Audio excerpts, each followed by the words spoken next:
Hey friends, it's Jennifer Terri. I make Philippine travel updates. In this video, we'll talk about international flights, travel cap, and also entry requirements for other countries, and something about the Bureau of Immigration. So if you're new to my channel, please consider subscribing. I make Philippine travel updates. Sometimes I include updates from other countries too, where there are Filipinos. So let's go ahead. Now, before we begin with the international flights, I'd like to share this warning or announcement from the Bureau of Immigration.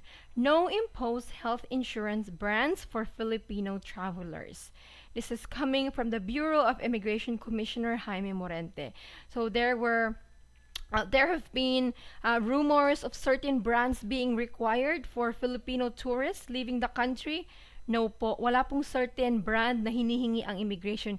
According to the Bureau of Immigration Commissioner, any brand of travel and health insurance may be used by departing Filipinos provided it covers COVID-19. Yan guys, kahit anong brand okay lang po.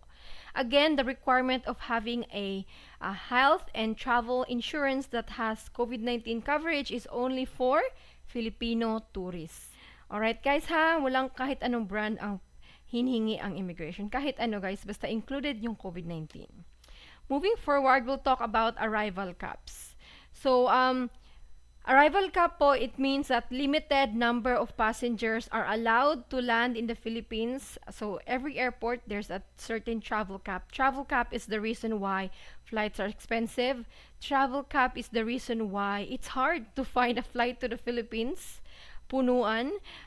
Travel cap is the reason why nakakancel yung flight ninyo, nare-reroute or nare-rebook. According to PAL, we believe that even if we see an increase in passenger arrivals, it does not increase the overall risk levels for the country, but will instead benefit the economy as a whole. Lockdowns may result in zero COVID-19 cases, but the trade-off is the death of our economy. Yun nga guys, our aviation industry in the country has really been suffering, no? Especially with the travel restrictions on and off, domestic restrictions.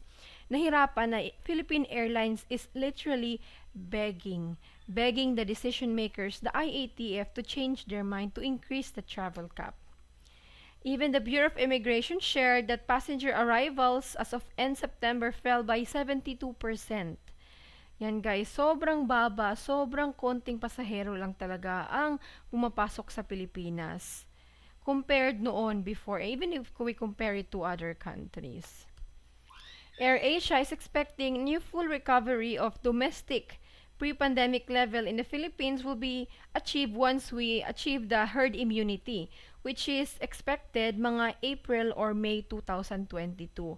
Kaya nga our government is putting the effort naman to boost domestic tourism or domestic travel in the Philippines, such as recently they rolled out free swab tests for domestic tourists.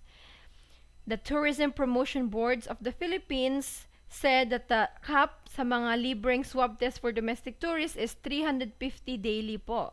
So to avail this free swab test for tourists, you need to have complete documents.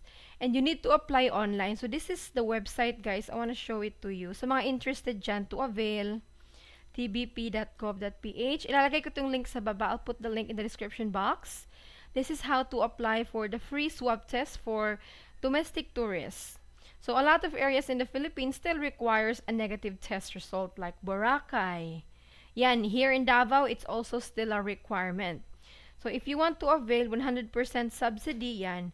But it's only available in Philippine Children's Medical Center sa Quezon City. So, kami mga taga-ibang lugar, hindi pa pala makaka-avail. Manila pa pala ito. Yan siya guys. Here, RT subsidy test form. So, we just, you have to put your name, email, birthday number, travel destination, government IDs, dalawang IDs talaga. Tapos round trip ticket, proof of confirmed hotel booking. Yan, you need to have complete requirements to apply for this free swab test. Okay, I'll put the link in the description box guys, so makikita nyo. Moving forward, about the travel cap, earlier nga this month, good news is that One Stop Shop announced that they will be increasing the travel cap in NAIA.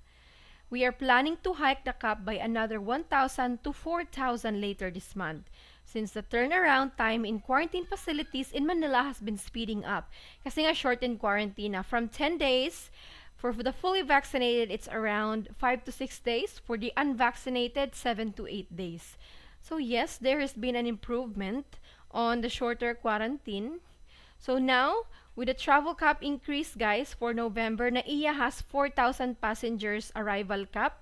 For Cebu, it's also been increased. 2,000 passengers cap in Cebu Airport. In Clark, last update natin, around 450 passengers per day. There's limited hotels in Clark, kaya maliit lang.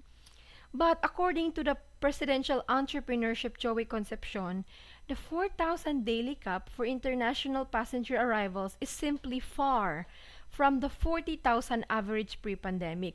Kasi guys, before pandemic, it was 40,000. Ngayon, 4,000 for NAIA, it's still small. We have so many Filipinos, Balikbayans, who want to come home this Christmas. 4,000 maliit pa rin. And he's proposing with the pilot testing for no quarantine for the fully vaccinated travelers. And they want to start with North America. He said, we have proposed that if they are able to show an RT-PCR test in 48 hours before departure and upon arrival, another PCR test, then it's pretty safe. That's a recommendation. To increase the travel cap, we must reduce shorter quarantine pa or wala lang quarantine. Kasi yung quarantine talaga guys, ang dahilan bakit merong travel cap. Kasi hindi enough yung quarantine hotels. That's why this technical working group that has been recently created by the IATF is really pushing for no quarantine. And I have an update on that, guys.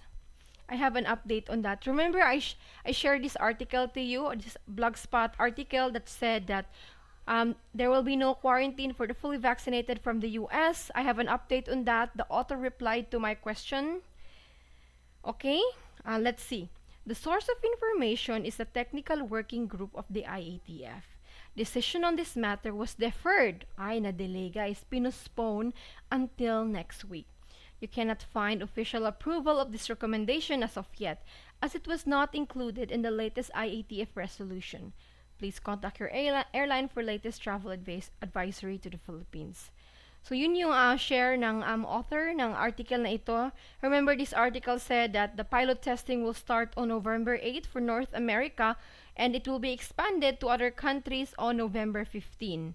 According to them, it has been deferred, na postponed. Okay, so let's just wait for any further information from the IATF, but for now, wala pang date yung pilot testing.